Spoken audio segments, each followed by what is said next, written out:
И разбира се, попаднах във все едно един малък санаториум тук, тъй като ще видите и други съоръжения.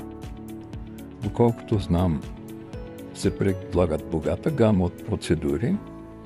Ето тук можете да видите водолечение в Русе в комплекс Ялта. В рехабилитационния център на Медика Експерт. Ето, виждате ваната.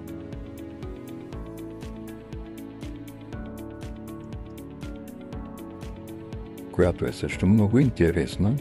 Тук в дясно и още една вана, готова за водолечение. Разбира се, и един малък басейн тук, който също много интересен. Ето го. Така че, приятели, възползвайте се. Благодаря ви.